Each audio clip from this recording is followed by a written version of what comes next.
Mesdames, Messieurs, bonjour. C'est avec un grand plaisir que je vous retrouve ce matin du lundi 29 août 2016 pour notre émission Talk Talk qui passe en direct sur LCF et CTFM à 10h TU avec rediffusion le soir à 22h30 sur les mêmes médias et aussi sur le www.lcftogo.com. Ce lundi, nous recevons deux confrères. Ils ont pour nom Elom Atisogbe. Bonjour Elom. Bonjour Junior et bonjour LCF. Le second a pour nom Cyril Ametepe, tout le monde le connaît sous le nom de journaliste Monsieur Citoyen. Bonjour Cyril. Bonjour cher René, bonjour également tout le monde. Ok, dans la deuxième partie, nous aurons comme invité un consultant en banque et finance.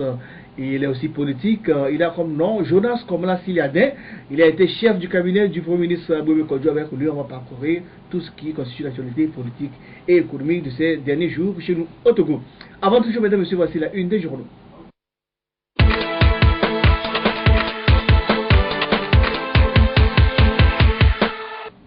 La une des journaux de ce lundi 29 août 2016, nous demeurons par le quotidien privé et Liberté. Liberté qui titre à sa une ce jour, malgré la baisse des actes de piraterie maritime et la non-contribution de l'UA, le Togo prend en charge l'organisation d'un sommet budgétivore. Les actes de piraterie maritime de plus en plus sporadiques dans les eaux africaines. Interview de Jean-Pierre Fabre, chef de file de l'opposition togolaise. Je crois profondément que celui qui veut la paix sans combattre n'a jamais la paix. Réforme, élection locale, impasse totale après le folklore et la grande agitation. Bassabi Kawara, président du PDP, pour nous, au PDP, le changement est inévitable. Mademoiselle Balbina Kokwe d'Almeida, élue Miss Togo 2016. 170 ans de dynamisme et de savoir-faire, Blisco célèbre la beauté et l'élégance de la femme africaine. Litige foncier à Abdapan, l'incendie d'une maison fait un mort. Dans les cases également ce lundi, nous avons le correcteur de Honoré Adontu. Organisation du sommet sur la sécurité maritime en épreuve des réalités togolaises. Plusieurs dizaines de milliards pour des festivités de 5 jours devant des hôpitaux et écoles abandonnés. 3 milliards pour Richard Attias, l'organisateur. Nisao au cœur du business des véhicules. Pornia Singbe en colère vers le report de la rentrée scolaire. Interview du chef de file de l'opposition togolaise, Jean-Pierre Fabre, la paix s'arrache par le combat. Affrontement meurtrier à la suite d'un litige foncier à Daparon, plusieurs arrestations de blessés graves, un vieillard brûlé vif. Miss Togo 2016, mademoiselle Balbina Maubejiro Kokwe d'Almeida, couronnériste d'explosion sociale en RDC, la mission d'observation électorale de la diaspora africaine en Europe et le groupe Agir Europe-Afrique au chevet des Congolais. Et bien c'est tout pour la une des journaux de ce lundi 29 août 2016. On va observer le jingle de la première partie et on revient en studio.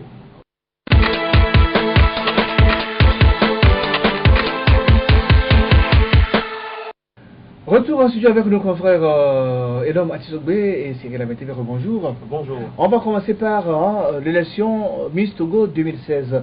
La soirée fut très belle samedi dernier au Palais de Congrès de Lomé.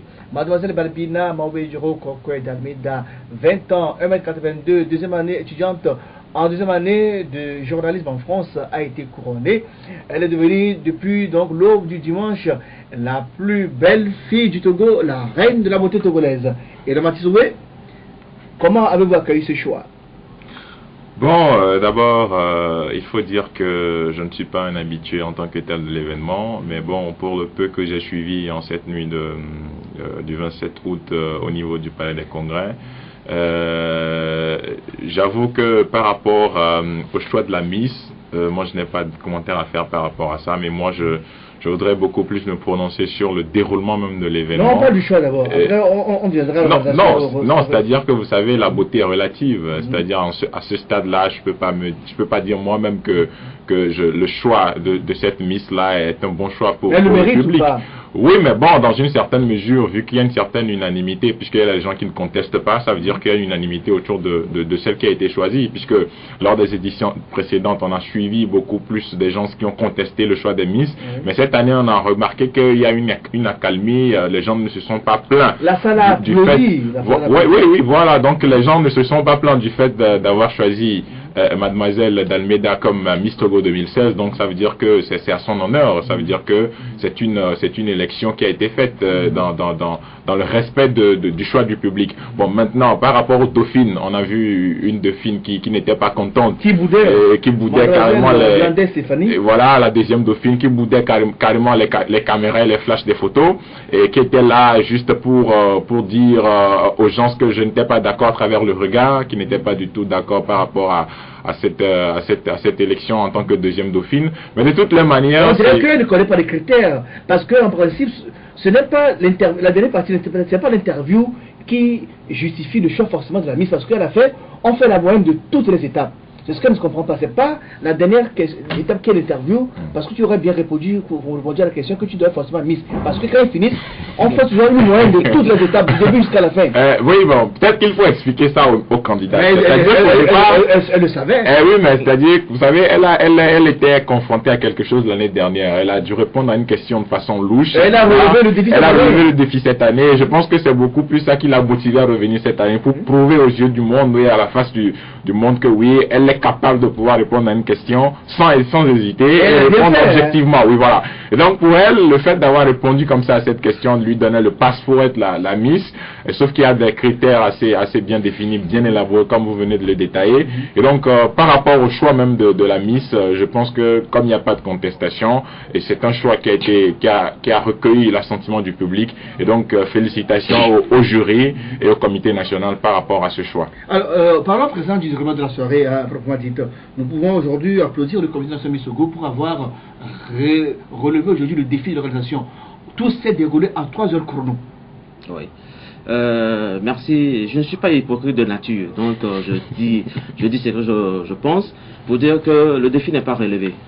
Et parlons de l'organisation, 3 heures de chrono, ouais, mais qu'est-ce qui a été produit durant les 3 heures de chrono? Il faut également chercher à savoir. Quand on parle de la promotion de la culture et de l'excellence au niveau de la chambre féminine, et la première sortie des Miss, c'est une chanson étrangère, vous pensez que je serais content en tant qu'un promoteur de la culture de mon pays? Je suis désolé. Donc il faut dire que l'organisation, oui, mais il faut revoir cette organisation. Parlons du choix de la Miss. Je ne conteste pas, je suis d'accord, c'est une Togolaise, elle réside en France. Mais est-ce que les critères permettent à une Togolaise qui vit hors du pays de venir arracher la couronne? Il faut que le comité... Parce qu'il faut se poser cette question.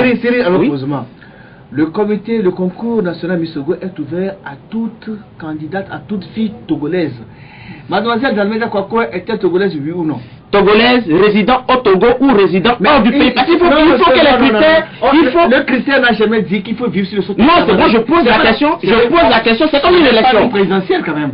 C'est une élection, il y a des normes, il y a des critères. Mais il faut que les critères aujourd'hui soient définis. C'est pas prévu. C'est pas prévu. Donc je pense maintenant que c'est l'occasion. On peut être candidat, c'est tout. Ok, merci. C'est comme on fait appel au dossier Thomas. Non, ça y est, elle est professionnelle pour venir renforcer. Mais elle est en France pour des raisons d'études. Ok. Si votre fille aujourd'hui aux États-Unis pour fréquenter, si demain vous la trouvez jolie, elle peut se présenter à la élection Miss Togo? Parlons de ce côté. Je dis que les critères définis doivent être connus par tout le monde. C'est bien publié tout le temps. Deuxièmement, vous parlez très bien qu'elle est journaliste. Elle est étudiante en journalisme. Quand on parle de Miss Togo, c'est que durant toute une période, une année, elle est sur le terrain en train de mener des activités sociales. Elle laisse ses études.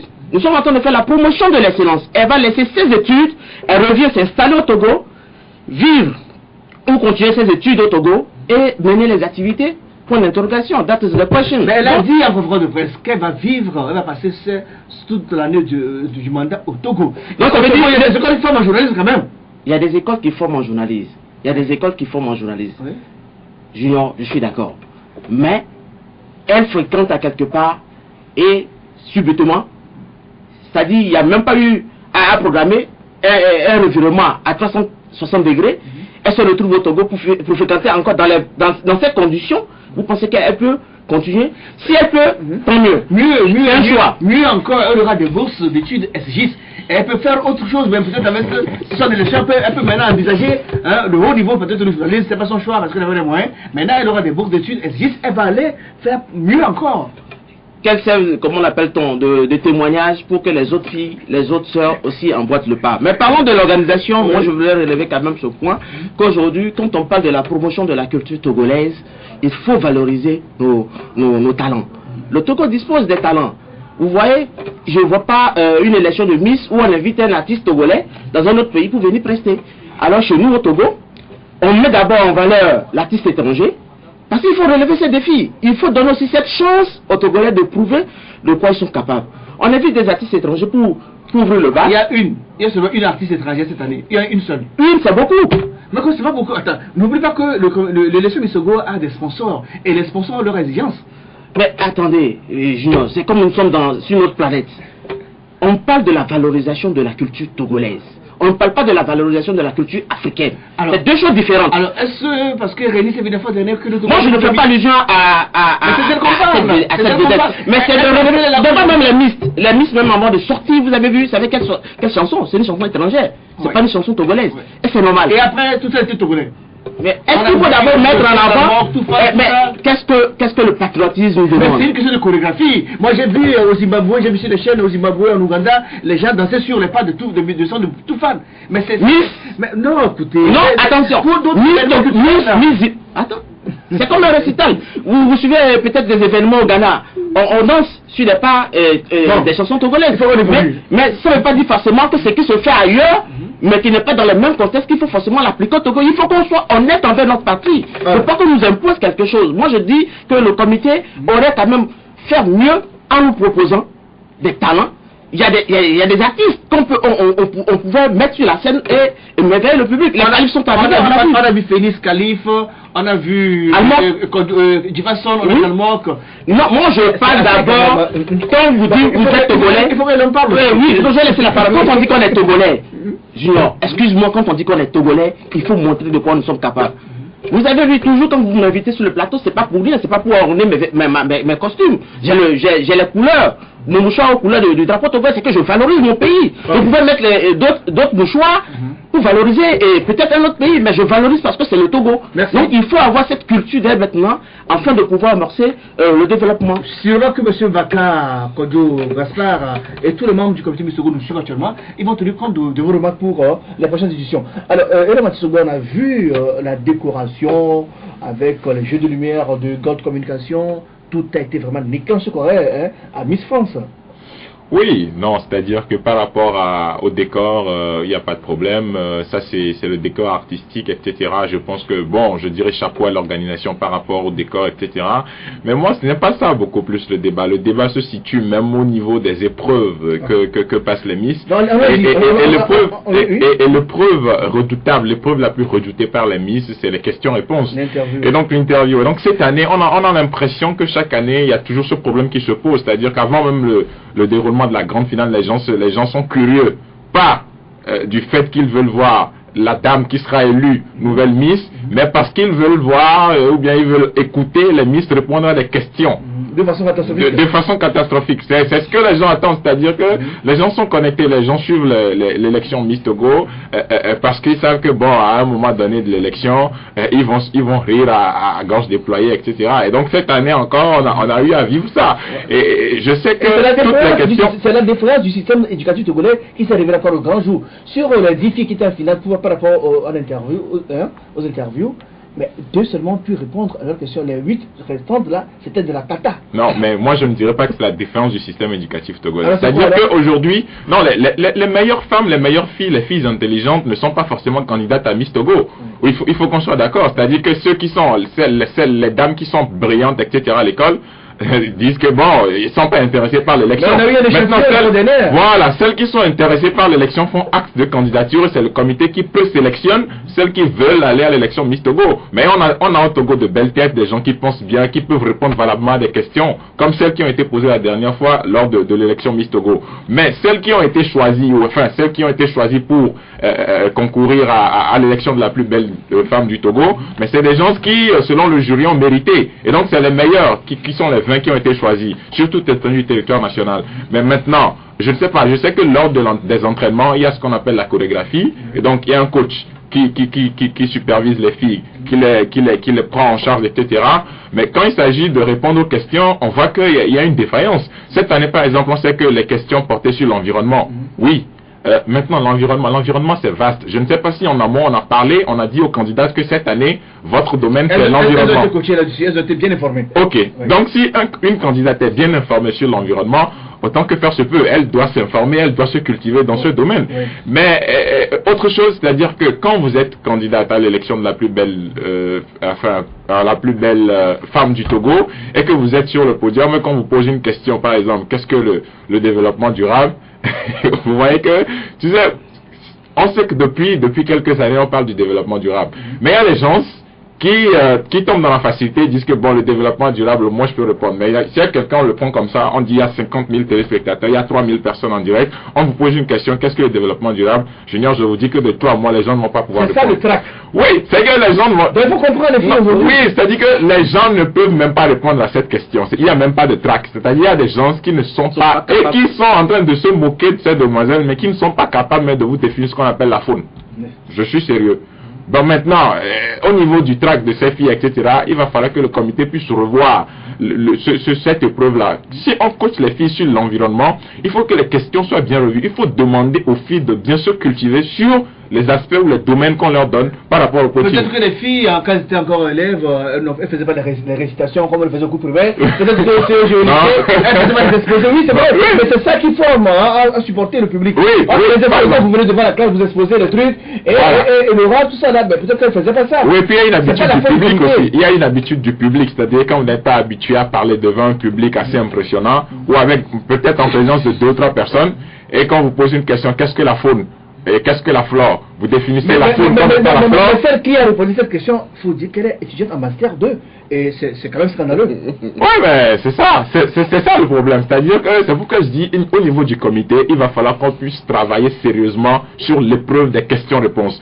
C'est-à-dire, je sais que la fille avait la réponse à la question, mais elle a juste interverti les rôles. La faune, au lieu de la flore, elle définit la faune comme étant la flore, et elle définit la flore à la place de la faune. Mais donc elle a juste interverti les rôles. Écrit dans la salle, elle aurait dû se rendre compte et revenir. La question a été reposée pour la seconde fois. Et puis on est même besoin de définir la faune, la flore. Oui, mais c'est pourquoi je dis, il faut reconnaître que au niveau du comité, le travail doit être beaucoup plus accentué sur ce volet de la chose. Les filles qui sont candidates aujourd'hui, c'est vrai, c'est-à-dire que ça démontre le niveau du système éducatif, comme tu l'as dit, mais moi je ne suis pas d'accord, tout à fait d'accord qu'on dise que c'est le système qui est défaillant. On a de belles têtes, on a des gens qui sont intelligentes, sauf que ces personnes ne sont pas candidates à Miss Togo. Oui, donc celles qui sont candidates... La vie est un choix. Oui, la vie est un choix. Donc celles qui sont candidates, peut-être que c'est celles-là qui n'ont pas peut-être le meilleur niveau qu'il faut. Bon, maintenant, par rapport au profil même des candidates, vous dites que les gens sont en Master 3, Master 2, Master... Il y a des filières qu'on imagine. J'ai une question par rapport à ce que tu veux. Oui. Je sais d'où tu vas venir. Laisse-moi poser la question. Oui. Alors, j'ai lu sur les réseaux sociaux que les candidates mentent sur leur niveau d'études. Est-ce que vous pensez la même chose? Non, moi, je ne peux pas dire que les gens mentent. Mais bon, il y a une évidence, c'est qu'il y a des gens qui n'ont pas le niveau qu'il faut. C'est-à-dire qu'on ne peut pas dire qu'on est en Master 3, on ne peut pas répondre à une question de cours élémentaire. C'est-à-dire, à un niveau donné, par exemple, c'est-à-dire, l'année dernière, on a assisté à une élection où on a eu une Miss qui avait de la peine à s'exprimer, et alors qu'elle était, je sais pas, étudiante en quelle année, je ne savais plus, mais cette année, on a vu des gens, on dit 3e année d'interprétariat, 4e année de quoi, Master 2 en ceci, mais si on vous pose des questions basiques, même s'exprimer, c'est difficile. Et donc, sur le niveau de ces personnes-là, il va falloir que le comité puisse aussi dire quelque chose par rapport au niveau des personnes et réclamer des diplômes. Je ne sais pas si ça s'est fait, parce qu'il faut prouver que je suis réellement étudiante en Master 2. Avec les attestations. Avec les attestations possibles. Mais c'est parce que c'est trop facile de venir et dire que je suis étudiante en Master 3 quelque part. C'est trop facile. Il faut que le comité prenne en charge ce volet de la chose. Alors, Cyril, j'ai écouté vos critiques par rapport à l'organisation. Alors, quelles sont les suggestions que vous avez à l'endroit du comité Miss Togo, de M. Baka, pour que l'année prochaine, l'élection soit meilleure, ou bien soit celle que vous voudrez? Ok, M. Baka, c'est un leader.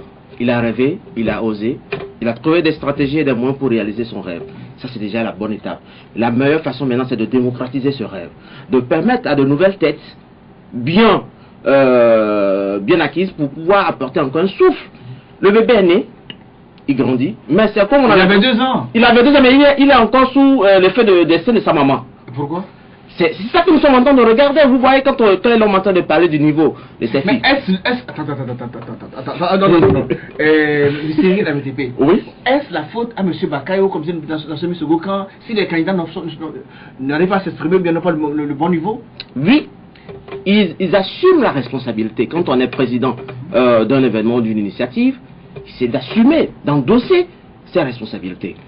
Le comité aurait mieux fait en démocratisant ce rêve. Quand je parle de démocratiser ce rêve, dans la salle, vous avez vu la présence du ministre de la Culture, des Sports et de la formation civique, qui représentait le chef de l'État. Oui. Donc ça veut dire que c'est déjà c'est un poids. Oui. Il faut également aussi au niveau du thème, c'est l'environnement. Parlant de ces filles, j'ai lu leur CV ou bien leur identité où on dit créatrice d'accessoires. Et étudiante créatrice d'accessoires, pardon, junior, à l'université de Lomé, il y a une faculté comme ça, ou dans une école de BTS. Vous savez, il faut qu'on se dise la vérité. Le niveau n'est pas ça. Donc vous pensez qu'on devait l'exclure? Immédiatement, parce que les critères... Cyril, oui, si devait une coiffeuse qui a eu le bac plus 2 et qui devient maîtresse de salon, oui, et qui est jolie, va se présenter à la seconde, dit je suis coiffeuse professionnelle, on doit l'exclure? Coiffeuse, vous avez celle-là qui vous dit qu'elle n'a pas fréquenté, celle qui a ce sort de créatrice d'accessoires. Qu'est-ce qui vous dit qu'elle n'a pas fréquenté? Quelle est la filière? Moi je pose la question à savoir quelle est la filière. Mais c'est sa spécialité. Peut-être qu'elle est en quelle université? Peut-être qu'elle a un bac plus 0. Peut-être qu'elle a un bac plus 0. Mais si vous avez le bac plus 0, dites que vous êtes... Attendez, Junior, c'est comme je ne comprends pas. Oui. Je n'ai jamais vu un étudiant qui a honte de dire qu'il a le bac. Disons-nous la vérité. Nous avons fait l'université. Elle est spécialisée, je dis, elle crée les accessoires. Elle crée quel accessoire? C'est la question qu'il faut se poser. Elle crée quel accessoire? On dit créatrice d'accessoires, on dit le niveau, on dit master 2, bac plus 2 ou bien bac plus 5. Mais on vient lire sur un profil créatrice d'accessoires. C'est dans quelle faculté? Il faut motiver. Vous savez, c'est la question qu'il faut poser maintenant au comité. Quels sont les objectifs fixés? Quels sont les résultats? On doit évoluer. On évolue. Les résultats attendus. Également, l'impact de cette initiative, c'est de motiver les autres filles à la maison à poursuivre leurs études. Quand on dit Basset 2, moi je vois par exemple à l'écran quelqu'un, je prends par exemple le CV de la ministre Dogbe, mais ça m'impressionne. Je dis non, il faut aussi quand même œuvrer pour arriver à avoir ce CV. C'est consistant. Madame Dogbe avait son CV, c'est un CV exemplaire. Vous prenez maintenant le CV d'une créatrice accessoire, vous pensez que ça va motiver une fille qui a le BPC avec moyenne de 19,63 à Tapan? Ben, soyons réalistes. Okay. Donc ça veut dire qu'il reste beaucoup à faire. Et aussi, il faut que le gouvernement, le ministre en charge de cette culture, essaie quand même de voir clair qu'est-ce qui doit se faire. Vous voyez, quand on a une initiative, le ministère... Je rappelle que le Somisogo est l'apanage du comité de Somisogo qui est une société privée. Aucun rapport avec l'État. Mais pourquoi on invite maintenant l'État à répondre? C'est la question qu'il faut se poser. Attendez, c'est le nom du Togo. C'est le nom du Togo qui est à l'image. On a d'autres sujets qu'on doit aborder. En une minute, moi ce que j'aimerais dire... On y reviendra. Oui, ce que j'aimerais dire au comité national du Togo, pour les prochaines éditions, moi j'ai un souci personnel par rapport à la façon dont gère le projet social de la MIS. Et on sait qu'on annonce 150 millions comme étant le projet social de la MIS, mais on ne fait aucun bilan. Je suis désolé de le dire. Mais ceux qui donnent les sous, on leur fait un bilan. Est-ce que oui, mais c'est pas... Non, c'est avec quel argent? C'est pas une élection Miss Baka, c'est une élection Miss Togo. Et tout projet qui est non Togo, il faut que l'État essaie quand même d'avoir... Ce n'est pas l'État qui met les moyens pour le projet social, c'est les sponsors. Non, moi je voudrais... Non, moi je dis... C'est eux qui donnent les moyens. Je voudrais que pour plus de transparence, on rende compte également au public. On dit 150 millions pour la Miss, oui. Maintenant, au terme de son mandat social, il faut qu'on dise au public ce que la Miss a fait avec les 150 millions. Okay. Est-ce réellement 150 millions qu'on a eu dans la cagnotte? Oui. Combien on a dépensé? Ça a servi à faire quoi? Une obligation de résultat. Puisque chaque mandat social a un terme. Sujet, malheureusement, donc parce que, voilà. À cause de vous, on risque de ne pas parler du Gabon. Je reviens qu'on en parle. Mais on parle du second sujet, le plan national, en attendant, si on peut dire un mot sur le Gabon. La nécessité de désengorger et dépeupler les prisons togolaises. Le mouvement Martin Luther King du pasteur de Kwame propose sa solution aux responsables de l'administration pénitentiaire pour désengorger et dépeupler les prisons togolaises. Il demande par exemple la libération conditionnelle conditionnelle des détenus condamnés ayant accompli la moitié ou les 2/3 au moins de leur peine. Votre réaction, Cyril Amitépé? Je trouve cette réaction la bienvenue et également de féliciter vraiment le pasteur Edo pour le travail abattu. Il s'intéresse beaucoup à ces détenus, à ces milieux carcéraux, et puis également dire, adresser mes encouragements à l'administration pénitentiaire de la réinsertion. Vous savez, quand on parle de la prison, c'est un milieu à ne pas conseiller même à son ennemi. Les détenus à 6 heures sont relâchés dans la cour et à 16 heures se retrouvent dans la cellule. C'est une occasion d'informer la jeunesse à éviter surtout ce milieu. Bon, j'ai un repas quotidien, un plat, 3 boules d'akoumé et une sauce de doya vita ou bien des poissons fibrés. Et sachez que dans la cellule, quand vous rentrez, c'est parti pour 6 heures du matin. Le seau servant à déféquer, ils appellent ça natoto, se trouve dans la cellule. Pour uriner, ça s'appelle napissi. Ça se trouve également dans la cellule. Donc ça veut dire qu'il faut trouver des stratégies, des moyens pour pouvoir faire. Le gouvernement fait sa part. Les organisations également font l'essentiel. Mais c'est de dire qu'aujourd'hui, quand vous voyez peut-être des détenus qui sont là et qui ne sont même pas jugés, 3 ans ne sont pas encore jugés, il y a beaucoup de questions à se poser. D'autres qui sont là, ça fait 36 ans. Et la prison civile de Lomé, par exemple, est réservée à 666 détenus. Le nombre est égal. Ils sont plus de 2000. 2400 et quelques. Oui. Donc ça veut dire qu'il y a un peuplement. Mais c'est pas la volonté. Surpeuplé. Mais aussi, il y a les détenus par rapport à l'article 511 du. Laisse-moi aller rapidement ici. Par rapport à l'article 511 du Code de procédure pénale qui stipule les condamnés à l'emprisonnement à temps peuvent bénéficier d'une décision de libération conditionnelle à travers la garde des Sceaux, le garde des Sceaux ministre de la Justice, lorsqu'ils ont accompli la moitié au moins de leur peine, s'ils ont donné des gages suffisants d'amendement et si leur reclassement social, familial ou professionnel paraît assuré. Et cette mesure peut s'appliquer par exemple au confrère Eugène Atigan. Il a été condamné à 10 ans de prison. Il a fait 7, on l'a vu même en prison, il anime les soirées, il présente les conseils. Le conseil de solidarité au profit des détenus. Alors il a tout pour bénéficier de cette grâce ou bien de cette mesure à la limite ou bien Cyril. Effectivement, c'est pas seulement le confrère Eugène Atigan, tous les détenus qui amorcent ce comportement, parce qu'au niveau de la prison, ils sont notés de façon disciplinaire. Et lorsque il n'a jamais été condamné. Il n'a jamais été sanctionné pour ce il n'a pas mérité ce genre de trucs. Il est vraiment, il a un comportement responsable au sein de ce milieu carcéral qui impacte également d'autres détenus. Mais c'est de dire qu'il faut aujourd'hui que la justice essaie de trouver cette issue pour pouvoir amorcer. Je vous donne un exemple très simple. À la prison civile de Kara, j'ai la chance de visiter toutes les prisons du Togo. À la prison civile de Kara, il y a une personne âgée là-bas qui fait, je pense, 30 ou 36 ans, une trentaine d'années, qui même a inauguré la prison civile de Kara, mais qui est là jusqu'aujourd'hui et qui... Et elle a fait quoi? C'était un homicide volontaire.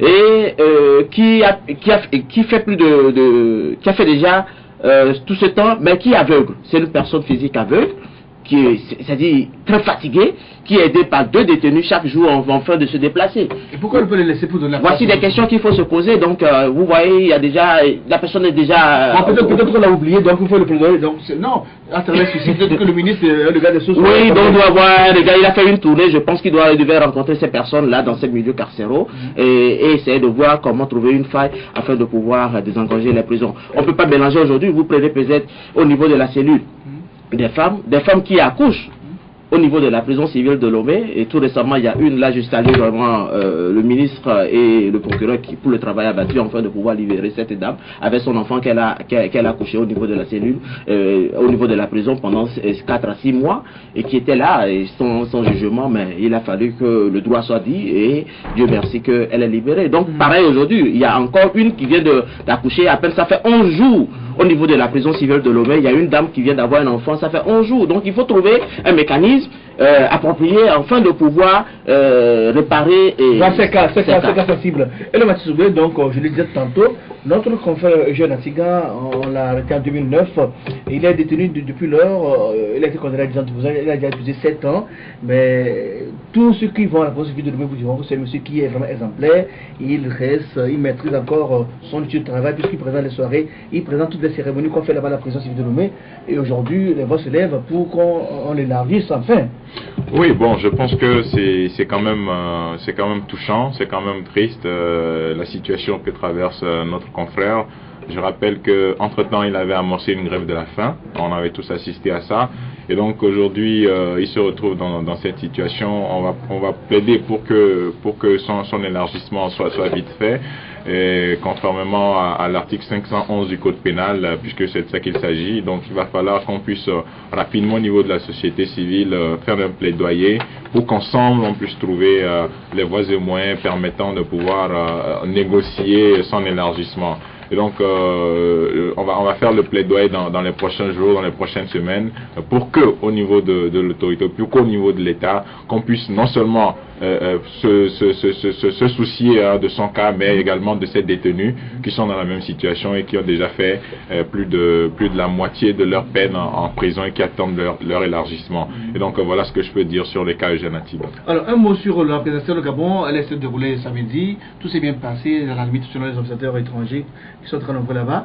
Mais il s'est fait que depuis hier, les deux poids lourds, à savoir Jamping et Ali Bongo, chacun réclame de son côté et la victoire, on va dire un mot là-dessus avant d'avoir notre invité.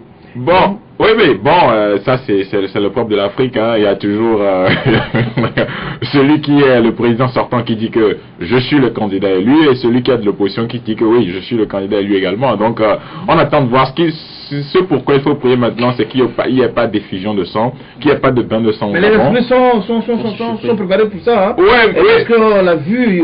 Aujourd'hui, les étrangers qui sont dans le pays, surtout les Béninois, les Togolais, ils ont des ennuis. Le Bénin a sorti un communiqué pour dire à ses représentants de faire attention, puisque le décès, le directeur de cabinet de Ali Bongo, M. Akromessi, est d'origine béninoise. Voilà. Donc en fait, c'est la tradition au niveau de l'Afrique. À chaque fois qu'il y a une élection dans un pays, on sent que l'Afrique ou bien le pays est surchauffé. Il y a une tension dans tous les pays d'Afrique quand il y a une élection, alors qu'en Europe, dans les grandes démocraties, l'élection c'est une fête. Mais c'est parce qu'il y a souvent des fraudes. Mais si tout se déroule, pourquoi les institutions devraient être chauffées? Oui, c'est ça aussi le problème. C'est-à-dire qu'il y a toujours. On sent que les gens veulent tricher. Oui, mais il faut dire aussi qu'il y a des gens qui restent toujours dans une logique de contestation de tout résultat. C'est-à-dire qu'au niveau de certains pays africains, il y a des opposants qui restent toujours dans une logique de contestation des résultats. C'est-à-dire, même s'ils n'ont pas gagné, disent qu'on a gagné, il faut appeler le peuple à se soulever, quitte à se partager le gâteau après à faire une gouvernement d'union nationale, ce que moi je n'aime pas trop, ou quitte à aller vers des accords qui sont à leur profit.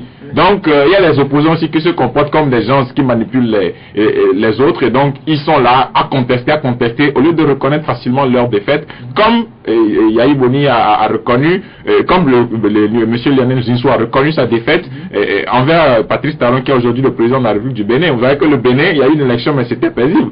Mais au Gabon, on assiste à ça. On va prier pour que le pays ne s'embrasse pas et appeler à la paix.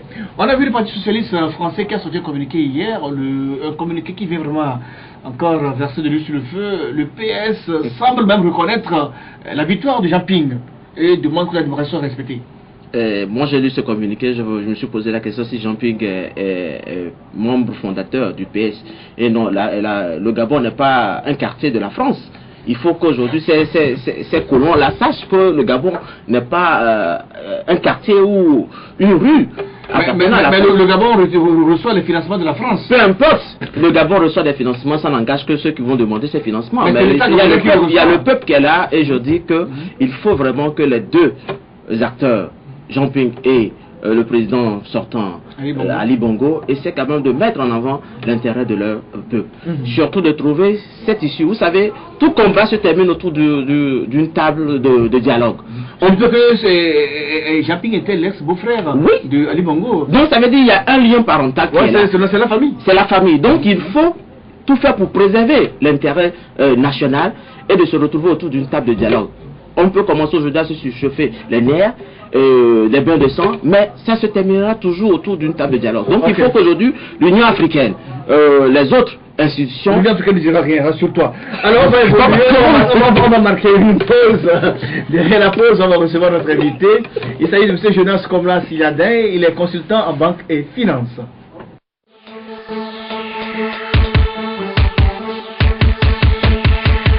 Suivez tous les lundis, mercredis et vendredis votre émission Toc Toc. Toc Toc, Face au crible, les grands sujets de l'heure et développent des thématiques sur le plan social, politique, économique, sportif et culturel.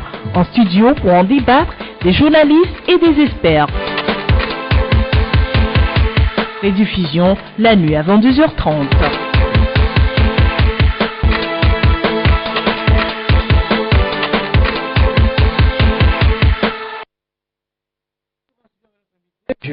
On va nous recevoir ce matin M. Jonas Komla Siladin. Il est d'abord maître de conférence, il était encore maître de conférence il y a quelques mois à l'université Paris, dans l'est de Paris-Est, Val-de-Vannes. Et il est aujourd'hui consultant en banque et finance. Il travaille pour un grand cabinet conseil en France. Bonjour M. Siladin. Bonjour. Moi, je vous connais en tant que politicien parce que ceux qui suivaient l'actualité politique dans les années 90-2000 devaient connaître un jeune du nom de Jonas Siladin, très actif au niveau du RPT. Il était membre du comité central du Rassemblement du peuple togolais, très proche de Yadema, très proche d'Agboyomé, au point même de devenir son chef de cabinet quand il était Premier ministre, Siladin. Alors, aujourd'hui, vous vous définissez comme toujours membre du parti au pouvoir ou bien vous avez rejoint les rangs des forces de l'opposition? Ce qui est certain, c'est que je ne suis plus membre du parti au pouvoir depuis 2002. Aujourd'hui, j'essaie de prendre beaucoup de distance par rapport aux partis politiques. Non pas que je ne considère pas leur rôle crucial dans la société, mais j'ai constaté qu'au Togo, nous avions du mal à nous parler, à nous entendre, et qu'il est du devoir de certains d'entre nous de travailler à pouvoir réunir tout le monde, à pouvoir parler à tout le monde.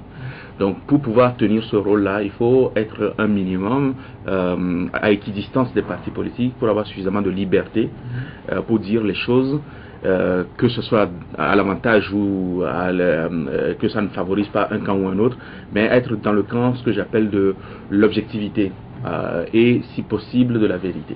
Alors vous suivez de loin tout ce qui se passe au Togo, au point que de temps en temps vous écrivez même des livres. Vous avez écrit il y a déjà 2 ans un livre Togo, démocratie impossible. Pourquoi vous êtes aussi sceptique que ça?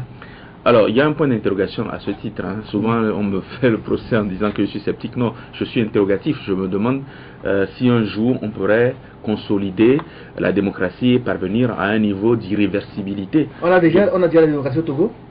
Oui, il y a des éléments. Enfin, la démocratie, c'est tout un continuum. Même les pays qui sont aujourd'hui dits démocratiques n'ont pas fini de construire, mais ils sont arrivés à un point d'irréversibilité. Ce qui fait que lorsque les hommes manquent à leurs responsabilités, les institutions sont suffisamment fortes pour servir de garde-fou. Nous, au Togo, nous avons enclenché un processus démocratique qui est un peu balbutiant, avec des atermoiements, des allers-retours. Les institutions ne sont pas suffisamment fortes, ne sont pas suffisamment complètes pour rendre cette démarche-là irréversible.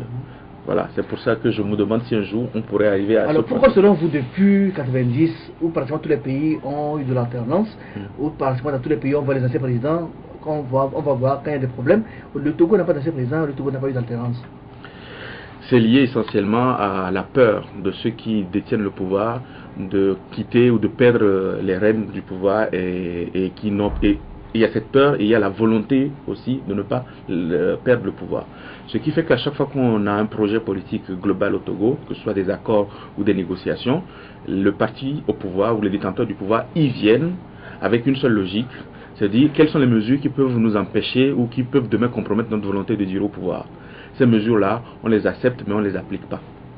Le reste, on peut discuter là-dessus. Ça, c'est un premier élément. Même si aujourd'hui, je pense que ça commence à faire son chemin, l'idée d'une alternance fait son chemin au sein même du pouvoir, mais c'est très très lent. De l'autre côté, nous avons une opposition qui est née sous le sceau du symbolisme. Vous savez qu'en 90, quand le soulèvement a commencé, on a commencé à parler de Ablodé. Et donc on s'est placé sous le signe de ce mot d'ordre pour l'indépendance. Or, l'indépendance, c'était contre des étrangers, entre guillemets, des impérialistes qui nous ont dominés pendant un certain temps. Ce qui se passe au Togo, c'est entre nous les Togolais. Donc, l'Ablodé n'est pas objectivement, strictement conforme au projet qu'on veut faire. Ce n'est pas la même chose. C'est même l'Ablodé Badja avec l'UFC. Voilà, avec l'UFC. L'indépendance totale. Totale. Or, le problème, c'est que nous sommes tous des Togolais et fils et filles du Togo. Et on ne va pas demander aux uns de quitter pour que les autres s'installent. En fait, nous devons construire quelque chose. Donc ce symbolisme-là même si ça a été galvanisateur, que ça a été quelque chose de très fort, n'est pas aujourd'hui adapté à la démarche. Mais c'est ce que l'opposition a pris comme démarche, donc le symbolisme, la posture symbolique. Or, la politique, il y a des moments de symbole, mais il y a surtout des moments de pragmatisme. Et à plusieurs occasions, l'opposition a manqué de pragmatisme et de vision stratégique. Et par rapport à cette situation justement où on a au niveau de l'opposition l'immobilisme, qu'est-ce que vous proposez aujourd'hui pour sortir de cette situation? Je l'ai proposé déjà en 2014, c'est ce que j'appelle l'écuménisme politique. Alors au niveau de l'opposition, ce que j'ai proposé à l'époque, j'ai dit qu'il était important que ceux qui sont en position de le faire rassemblent les autres dans une démarche d'humilité et qu'on puisse penser les plaies. Parce que ce qui s'est passé dans l'opposition, c'est qu'il y a eu pendant la construction démocratique des rancœurs qui se sont installées, des querelles d'hommes et de femmes, des choses que les gens ont subies et qu'ils ont gardées en mémoire. Et donc il y a un désir de revanche progressive, alternative, qui fait que progressivement l'opposition ne sait plus se constituer comme une force cohérente. La dernière tentative a été le CST, le comité le collectif pardon, Sauvons le Togo. Le CST a eu quelque chose d'original, d'inédit, c'est qu'à un moment donné il a réussi à créer un rapport de force avec le pouvoir. Simplement, c'est ça qui fait aussi le problème de l'opposition togolaise, c'est qu'on sait parfois aller au rapport de force, mais on ne sait pas traduire ce rapport de force là en victoire politique. À quoi l'opposition a empêché au niveau du CST par exemple? Ah oui, alors au niveau du CST, c'est parce qu'à un moment donné, malgré le fait que José Sajavon ne vienne pas d'un parti politique, il n'a pas su être objectif vis-à-vis de tous les partis politiques, a su se mettre à équidistance de tous les acteurs. Parce que ce qui pose problème généralement, c'est l'ego et les orgueils, les querelles des hommes. Or, celui qui coordonne les activités du CST aurait dû avoir suffisamment de hauteur et d'objectivité pour calmer les ardeurs, les velléités des uns et des autres, que ce soit Agbeome ou que ce soit Kofi Yamyam ou que ce soit Jean-Pierre Fabre. Mais Yamyam n'était pas du CST. Non, et que ce soit tous ces acteurs-là, Gogué et compagnie, c'est de leur dire, écoutez, on est là pour servir le Togo, les intérêts viendront après. Moi, j'étais persuadé que si on avait fait ce travail et qu'on avait rassuré les uns les autres, il n'était pas difficile de trouver le candidat unique. Il s'imposait naturellement. Vous ne voyez pas qu'au niveau de l'opposition, il y a ce schéma de sortie de crise qui n'est jamais défini et qui permet au pouvoir de s'installer, de continuer librement, malgré même que ce pouvoir préconise le changement dans la continuité. C'est vrai. Alors, ce que j'appelle souvent, c'est ce que je dis, l'opposition fait ce qu'on appelle la politique de l'horoscope du jour. C'est moi qui ai utilisé cette expression, l'horoscope du jour. C'est-à-dire, on se lève le matin, on dit, on est né ce jour, est sur tel signe, on fait sa politique et le lendemain, on passe à autre chose. Il n'y a pas de vision stratégique à long terme. Généralement, une action politique, il faut la penser globale, à long terme, et puis ce qui permet, par des objectifs transitoires, d'arriver à un objectif global. Ça manque. Vous avez vu, en 2014, quand j'ai publié le livre Togo Démocratie Impossible, j'ai fait une petite tournée au pays et tout ça. J'espérais que tout ce que je racontais, et avec le ton que j'ai utilisé, parce que parfois j'ai bousculé certaines personnes, ça allait provoquer un électrochoc et que les gens allaient changer. Je décrivais comment on allait rater l'élection de 2015. Espère pour voir s'ils allaient prendre exemple sur ça, appui sur ça pour changer quelque chose. Ils n'ont pas changé un seul iota dans leur démarche. Ils ont fait les mêmes choses, c'est-à-dire c'est la confusion totale avant, la cacophonie pendant, et puis la consternation et l'absence totale après les élections. C'est ce qui s'est passé. Et une fois que l'élection est passée, eh bien ils ont commencé à faire des petits trucs à gauche et à droite. Puis à un moment donné, le pouvoir a changé de braquet, a expliqué. Élection municipale, l'élection locale, et tout le monde a dit élection locale. Et puis quand le pouvoir a bien agité le bocal et tout, et puis après on a changé, non, Ashkran, on va faire les réformes, et donc les ateliers, et là, tollé général, voilà, en fait on va traîner encore, tout le monde va parler de l'Ashkran jusqu'à décembre, et on va arriver en 2017, les gens se sont dit, l'élection législative de 2018 arrive, on oubliera les réformes, et comme les uns et les autres ne sont pas entendus dans le cadre du Ashkran, les rancunes d'aujourd'hui vont servir les divisions de demain pour les élections législatives, et il n'y aura pas de stratégie unitaire. Donc, l'opposition n'a pas cette visibilité, cette vision-là et cette volonté-là d'inscrire son action dans une logique, dans une démarche structurelle. C'est ça aussi qui pose problème. Et comme le pouvoir le sait, puisque UNIR a succédé au RPT, mais UNIR est aussi différent du RPT que fort l'aide et adhérents. Donc c'est pratiquement les mêmes mécanismes, les mêmes méthodes, on sait. Donc ils savent que quand ils agitent un sujet, l'opposition va tomber dedans à bras raccourcis, et puis progressivement ils vont nous tourner comme ça. Mais vous qui avez fait le parti au pouvoir, et vous qui aujourd'hui vous réclamez plus d'un acteur de changement, pourquoi ne pas approcher cette opposition-là pour essayer de la coacher de griffe, mais de la conseiller? Alors l'opposition a toujours un problème aussi par rapport à ça, mais je ne veux pas seulement accabler l'opposition, mais c'est parce que vous me posez la question. C'est qu'en fait, il y a les opposants historiques originels. Les traditionnels, ceux qui sont nés avec le 5 octobre. Et puis il y a ceux qu'on considère comme des opposants de la 25e heure. Les mutants. Les mutants, nous par exemple. Et donc nous, on est des contributeurs de seconde zone. Tout ce qu'on dit ne compte pas. Et surtout, on se méfie de nous. Il y a des éléments objectifs qui justifient ça, mais pas pour tout le monde. Donc, ce qu'on dit, oh, vous savez, c'est des vendus, ils viennent ici, ils veulent nous piéger et tout. Tant qu'on sera dans une approche comme ça, eh bien, on n'aura pas toutes les ressources additionnelles qui peuvent transformer la lutte.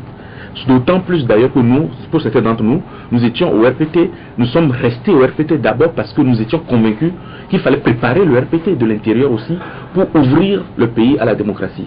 Parce que si on laissait le RPT monolithique, bloc comme ça, s'affronter avec l'opposition, il y aurait eu une guerre civile. Parce qu'il y a des gens au RPT qui ne voulaient rien entendre. Donc il a fallu aussi désactiver un peu certains mécanismes de l'intérieur. Les réformateurs à l'époque. Les réformateurs. Nous avons été mis dehors après, mais on a essayé quand même de... Mais on le voit par exemple au Gabon, Jean Ping, il était du PDG, il était du CO pouvoir, mais il a basculé dans l'opposition, du coup, les opposants l'ont porté la tête, et on dit candidat, il inquiète sérieusement Ali Bongo. Mais pourquoi chez nous au Togo, il n'y a pas ça? Qu'est-ce qui bloque en fait? Est-ce la méfiance? C'est que le Togolais en lui-même, c'est ce que dans mon livre j'appelle l'homo-togolensis, c'est-à-dire quand vous étudiez l'homme togolais, il y a ce que j'appelle la stratégie de je t'étrangle jusqu'à ce que la mort ne s'en suive. Nous ne savons pas lâcher prise au Togo. Quand il y a un problème, ça devient définitif. On ne sait pas pardonner, on ne sait pas dire ok, il y a un problème, c'est grave, mais on va s'entendre et on va aller au-delà de ça. On ne sait pas comment ça se passe au Togo, mais nous n'arrivons pas à endiguer les problèmes. Un petit problème, ça devient un grand problème et définitivement. Vous avez vu l'UFC, il y a eu une crise. Personne au sein de l'UFC ou de la classe politique n'a pu empêcher la scission de l'UFC, qui était pourtant un grand parti. Le quart aujourd'hui, on est au bord de la scission. Parce que personne n'est capable de dire non. Le sceptre de la fraternité ne se brise jamais. Il peut plier, mais ne peut pas voilà. Donc nous ne savons pas aller au-delà. Toute crise devient un blocage définitif. On n'a pas d'autorité morale peut-être qui pourrait peut-être essayer de calmer les gens. Oui, on le voit par exemple au Ghana avec le roi des Ashanti, au Toufo, au Burkina avec le Mounaba. Il y a ça, parce qu'il y a notre histoire socio-culturelle aussi qui fait que ça. Et puis, donc le Togo n'a jamais été vraiment le fief d'un vrai royaume ou d'un ensemble qui a perduré. Et puis, il y a aussi l'élément politique qui a fait que pendant longtemps, le président Yadeva a construit aussi son régime pour n'être que la seule autorité de référence. C'est aussi dans sa stratégie de mettre le pays en ordre, mais ça a privé le pays justement donc d'une autorité morale aujourd'hui. Est-ce que selon vous, l'opposition reconnaît vraiment que son adversaire c'est le parti au pouvoir, ou c'est encore une classe opposante qui est considérée comme son adversaire? Alors, c'est compliqué comme question. Je sais que l'opposition a plusieurs courants à l'intérieur. Il y a deux grands courants à l'opposition. Il y a les radicaux, autour de l'ANC, pour qui sont dans la posture symboliste. Il n'y a rien à faire. Si on doit venir, il faut qu'on nous écoute. C'est nous qui allons prendre le pouvoir. Vous ne signifiez rien, vous devez vous ôter de là. Et c'est l'intransigeance selon vous? Il y a l'intransigeance de la part de l'ANC, ce que j'ai toujours regretté. Et du coup, ça braque le pouvoir. Ça braque aussi le pouvoir. Et puis il y a ceux qui sont au milieu, un peu au milieu de l'échiquier, qui disent bon, c'est vrai, il y a des choses à reprocher au pouvoir en place, mais essayons de nous rapprocher, essayons de grappiller les choses les unes après les autres. Et c'est ça, c'est la branche Aguomé. Oui, on peut parler d'Aguomé, mais on a d'autres partis aussi qui sont autour de ça. À un moment donné, le quart a pensé plutôt vers ce côté-là. J'ai souhaité aussi, j'ai pu comprendre que la CDPA, avec Brigitte Adjamago Johnson, avait voulu faire le basculement, mais après s'est replié. Donc à un moment donné, il faut qu'on arrive à...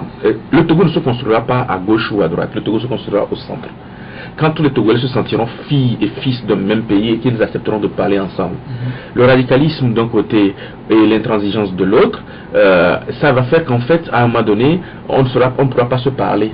Vous voyez, c'est comme s'il y avait une ligne de partage entre les deux. Mais il faut dialoguer. C'est ce que j'ai appelé l'écuménisme politique, aussi difficile de s'assurer. Est-ce que M. Jonas Siliadin a des ambitions politiques? Deuxième question, Togo, démocratie impossible, 2 ans après, quel est l'impact? Je vais répondre à la deuxième question avant la première. Togo, démocratie impossible, je pense que le livre fera encore sa vie. Je pense que les gens ont vite passé sous silence le message que je voulais porter.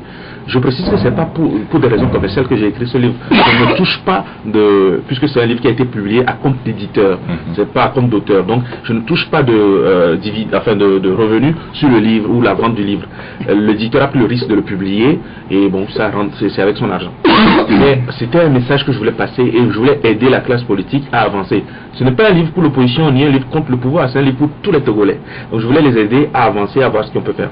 Je pense qu'aujourd'hui, comme mes théories et mes hypothèses ont été vérifiées, je pense que dans les prochaines années, ceux qui voudront renouveler la classe politique se référeront à ce livre, pas parce que c'est moi qui l'ai écrit, hein, c'est parce que je pense que l'avantage que j'ai, c'est ce que disait Junior, c'est que moi, je suis issu de la maison, j'étais du RPT, j'ai vu les choses de l'intérieur. Après, nous avons passé un moment avec l'opposition pendant notre année d'exil, entre guillemets, ce qui fait que je connais les deux camps. Et en même temps, je suis encore très jeune par rapport à mes aînés, pour ne pas avoir des problèmes de personnes avec les uns et les autres. J'ai des relations cordiales avec Aboulibo par exemple, je peux l'appeler et lui poser des questions. Monsieur Adoué Madimados a été mon enseignant, mon professeur à l'université, je peux l'appeler, je peux discuter avec lui. Aguomé c'est mon aîné, c'est mon ancien patron. Donc il y a tous ces éléments là qu'il faut que je peux le faire, moi je peux. Donc j'ai cet avantage, c'est pour ça que ce message est important, je peux l'écrire de façon objective. Ok, et ça c'est la première question. Ambition politique, je serais un menteur si je répondais pas à la négative. On n'occupe pas le poste de chef de cabinet à 27 ans pour dire à 45 ans qu'on n'a pas d'ambition politique. J'ai toujours de l'ambition politique, mais je veux préciser un truc. Ce n'est pas une ambition pour ma petite personne. À chaque fois que je pense à la politique, je fais une prière très simple. Je dis, au principe maintenant, je dis, si tu penses que en me mettant dans une certaine position, je vais agir pour la multitude, pour tous les Togolais, alors facilite-moi le travail. Bientôt un nouveau parti politique? Non, jamais. Enfin, jamais. On ne dit pas jamais, mais l'objectif pour moi, c'est pas non, je ne pense pas qu'il faille créer encore d'autres partis politiques. Ça va créer encore plus de scissions. Donc peut-être un jour, vous verrez sous la bannière de notre parti, vous prendrez une autre politique. Possible. Mais on n'est pas obligé de créer un parti non plus pour supporter un poste on peut être indépendant aussi. Officiel, sauf si on veut être président ou de la République. Non, on veut être président, on peut être candidat indépendant. Indépendant, vous voyez. Donc, on l'a vu avec Patrick Talon. Oui, voilà. Et qui a gagné en plus. Alors, vous avez peut-être sorti un nouveau livre qui s'appelle Comprendre la banque et son environnement en zone euro. Là, c'est votre domaine, puisque vous êtes spécialiste consultant en banque et finance. Alors, qu'est-ce que si on veut avoir une idée là-dessus avant de boucler? Alors, vous savez qu'il y a eu dans la sphère financière une grande crise qu'on a appelée la crise des subprimes qui a démarré en 2007-2008, puis qui s'est transformée en Europe en une crise de dette souveraine pour la crise de la dette grecque, mais aussi de l'Espagne, de l'Irlande et du Portugal. Donc cette crise nous a appris beaucoup de choses sur les travers du système de la supervision bancaire. Donc à l'échelle internationale, il y a eu des transformations sous l'égide du G20, avec la création du comité de stabilité financière, et il y a eu des répercussions au niveau du comité de Bâle qui est sous la responsabilité de la Banque des règlements internationaux. Il y a aussi des transformations au niveau de l'Union européenne et de la zone euro par la suite. Donc dans toutes ces transformations-là, ce que j'ai voulu faire, c'est de faire un état des lieux post-crise de tout ce qui a changé, de tout ce qui on a fait évoluer en termes de supervision bancaire et en termes de politique monétaire. Vous avez sans doute entendu parler de politique, de mesures non conventionnelles de la politique monétaire. Donc j'ai décortiqué un peu tous les mécanismes qui ont été mis en place, toutes les mesures qui ont été mises en place, notamment avec un des programmes qui a failli créer une crise au sein de la zone euro, puisque selon l'Allemagne, cela revenait à financer les États, ce qui était contraire au statut habitué à la mission de la BCE, mais finalement ça s'est bien passé. Mais globalement, comme ça, faire une revue du système de la supervision bancaire en zone. Mais pourquoi vous adressez à l'Europe, pas à l'Afrique? C'est une bonne question. C'est parce que j'ai enseigné pendant 10 ans, vous venez de le dire, dans une université française et que j'évolue dans ce milieu-là avec des amis, des collègues avec qui on a des échanges. Donc ça a été un premier pas. Mais il y a un projet que je vais écrire prochainement un livre sur la zone UEMOA et la zone CEMAC si j'ai le temps, puisque j'ai l'occasion de voyager, d'aller dans ces pays-là. Donc je connais un peu aussi la situation de la... Un peu, c'est une précaution, mais je connais bien la situation de ces... Et d'ailleurs, en début d'année, on a écrit un livre avec une vingtaine d'experts africains sur la finance en Afrique et les acteurs de l'émergence. Donc, je m'intéresse aussi à l'Afrique. Oui, justement, par rapport à l'émergence et par rapport à l'euro, justement, est-ce que vous pensez qu'avec une monnaie comme le franc CFA, les pays africains membres de la zone CFA peuvent aspirer à l'émergence par leur lien avec l'euro, qui est une monnaie très forte? Eh bien, il faut juste prendre l'exemple de ces 16 dernières années. Depuis le début du 21e siècle, les pays africains, majoritairement, ont un taux de croissance qui fait pâlir les pays européens. Notamment, si vous prenez l'UEMOA, le taux de croissance dans l'UEMOA est autour de 4% depuis plusieurs années. Le Togo est à 5%. Ça voudrait dire que avec une monnaie, un arrimage comme ça, on parvient quand même à créer de la richesse. Je sais qu'il y a un débat de fond là-dessus, mais encore une fois, nos amis, nos aînés, nos économistes, nos spécialistes ont une façon d'aborder le problème africain aujourd'hui qu'il faut dépasser. On a comme l'impression qu'il y a un complexe de l'ancien colonisé qui veut prendre sa revanche sur l'ancien colonisateur. De sorte que les postures sont des postures symboliques et pas des postures suffisamment de fond. Parce que quel que soit le régime monétaire qu'on va adopter, arrimage à l'euro ou change flottant, enfin arrimage flottant, on aura toujours une problématique il y aura toujours des avantages et des inconvénients, quel que soit le régime monétaire. C'est vrai qu'aujourd'hui, l'inconvénient, c'est que nous ne disposons pas de la souplesse pour corriger, ajuster la valeur de notre monnaie, et que comme l'euro est une monnaie chère, une monnaie forte aussi, les produits de la zone UEMOA sont peu compétitifs, sont relativement peu compétitifs par rapport aux autres. Notamment si vous prenez le Bénin qui est frontalier avec le Nigeria, lorsque le Naira se déprécie, ce qui a eu le problème qu'on a eu récemment, eh bien ça pénalise. Mais ça, son avantage, c'est que nous avons une monnaie qui est sérieuse, qui est suffisamment forte et qui permet de pouvoir faire qui nous affranchit des inconvénients de la convertibilité et de l'instabilité de la fluctuation, parce que le marché d'échange, c'est un marché très spéculatif. Première chose. En fait, en Afrique, c'est vrai que c'est légitime de pouvoir avoir sa propre monnaie, c'est normal. Encore faut-il que nous ayons les moyens de le faire. Aujourd'hui, nous avons amorcé une dynamique de croissance. Est-ce que c'est à ce moment-là qu'il faut introduire encore une nouvelle problématique qui serait liée à la monnaie? Et ce que Moubouko appelle la servitude volontaire, c'est vrai, mais si nous ne faisons pas attention, nous allons passer de la servitude volontaire à l'incertitude volontaire. C'est ça qu'il faut éviter. Ce qu'il faut changer, en un mot je vais vous le dire, parce qu'il y a un vrai sujet effectivement, c'est qu'il faut qu'on fasse en sorte que nos économies soient suffisamment résilientes, suffisamment diversifiées pour s'adapter à la monnaie. Il ne faut pas adapter la monnaie à l'économie. C'est aussi un point de vue. Dans ma langue maternelle ou dans mon air culturel, on dit quand les chaussures ne vont pas aux pieds, c'est pas les pieds qu'il faut couper. Il faut faire évoluer. Il faut changer les chaussures. Il faut faire évoluer nos paradigmes économiques de sorte à pouvoir arriver là. Sur le plan monétaire, le problème se trouve sur l'objectif de politique monétaire et non sur le régime monétaire. Et justement, par rapport à la diversification des économies au niveau de la zone, on sait qu'il y a les accords de partenariat économique entre l'Afrique et l'Europe qui se dessinent. Quel est votre avis là-dessus? Alors, ce qu'il faut globalement en Afrique, c'est qu'il faut qu'on développe le secteur intermédiaire, le secteur secondaire, c'est-à-dire tout ce qui est petite et moyenne entreprise, transformation. C'est ça qui manque aujourd'hui. Par exemple, c'est l'agriculture, le secteur primaire qui crée beaucoup d'emplois au Togo. Mais le secteur primaire, comme vous le savez, quelle que soit la politique qu'on mettra en place, c'est vrai que ça pourrait être dopé, mais on est toujours tributaire de deux choses, les aléas climatiques et le prix des matières premières à l'export. Mais il faut apprendre à transformer nos produits sur place pour pouvoir briser la cyclicité, la procyclicité de ces éléments-là et leur poids sur notre économie. Vous prenez, je sors de moi je parle de la CEMAC.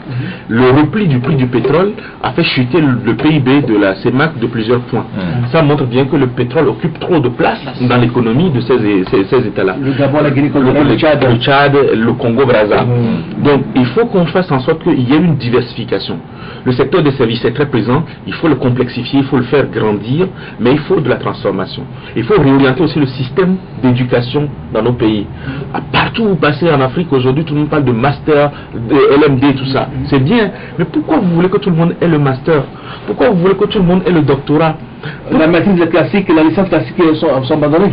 Mais faites en sorte que les gens soient bons dans des filières techniques, industrielles, soient capables de fabriquer des appareils pour régler nos problèmes, pour faire de la confiture, pour faire des cossettes et tout ça. C'est comme ça qu'on va avancer, mais on va vers des... Donc il faut diversifier nos économies, mettre en place des règles de gouvernance qui favorisent la saine gestion et construire la résilience de nos économies. Ça c'est très très important, il faut diversifier. Et puis créer l'interdépendance entre les zones. Il ne faut pas que le Niger et le Sénégal se positionnent sur le même secteur. Ça va créer de la concurrence inutile. Voilà. Alors, vous m'avez de dire un mot sur le scandale financier. Wassem Gate, avant qu'on se sépare, parce que vous êtes économiste, c'est votre domaine. Alors, qu'en dites-vous sur l'évasion fiscale que la presse a révélé concernant Wassem Togo? C'est inadmissible, c'est grave. Et il ne faut surtout pas que le pouvoir ou les autorités du pays se taisent sur ce sujet-là. Il faut que le gouvernement puisse commanditer des audits pour clarifier la situation et s'il y a lieu saisir le Parlement pour une enquête et aussi la justice pour que toute la lumière soit faite sur cette affaire-là. Parce qu'il y va de l'image, de l'honneur de notre pays, parce que ça ne serait pas bien pour l'économie, pour nos opérateurs économiques, pour tous ceux qui font du business avec le Togo, que le Togo soit classé parmi des États voyous. Donc, et ceci par la faute des gens qui sont venus travailler chez nous. Déjà, le Wassem pose deux problèmes. Il ne devrait pas être dans la zone franche, parce que c'est du minerai. Il ne devrait pas écouler plus de les produits, plus de 20% ou 30%, je ne sais plus, 20% sur le marché. Or, aujourd'hui, 70% ou plus même sont déversés sur notre marché. Donc ça pose un vrai problème. Et puis les gens ne nous respectent pas. Moi, vous prenez nos familles, si les gens viennent dans votre maison et qu'ils ne vous respectent pas, vous les mettez dehors. Donc à un moment donné, il faut clarifier les choses et poser les problèmes tels qu'il faut. Les Togolais ne sont pas des sous-hommes de l'humanité. Nous sommes sur la terre de nos aïeux, nous sommes des gens fiers et qui faisons notre travail tous les jours. Donc il faut à un moment donné qu'on apprenne à nous respecter. Et les premières autorités du pays doivent garantir aux Togolais le respect de leurs droits et de leur honneur. Merci à M. Jonas Komla Siladin. Je rappelle qu'il est consultant en banque et finance. Il a été aussi beaucoup politique. Alors l'émission s'achève ainsi. On vous laisse l'occasion de placer le mot de fin. Ce que je voudrais dire, c'est qu'un pays n'avance que s'il arrive à trouver l'équilibre entre deux choses fondamentales, l'ordre et la justice. Il faut que les premiers dirigeants puissent promouvoir l'ordre et garantir la justice. Or, au Togo, globalement aujourd'hui, l'ordre est molle et la justice équivoque. Ça, c'est un danger pour l'avenir. Il faut que les premiers dirigeants puissent travailler à cela. Mesdames, Messieurs, merci d'avoir suivi Talk Talk de ce lundi 29 août 2016. L'émission s'achève ici. La rediffusion, c'est ce soir à 22h30 sur CF FM, aussi sur le www.lcftogo.com. Merci à tous les amis qui nous suivent partout dans le monde entier. Vous êtes très nombreux, on a vos remarques, vos observations. Nous sommes très satisfaits de votre fidélité également. Merci à Ella Machisobé, merci également à Sigil BTP. Mesdames, Messieurs, prochain rendez-vous mercredi, 10h en direct sur LCF et CTFM. Portez-vous bien.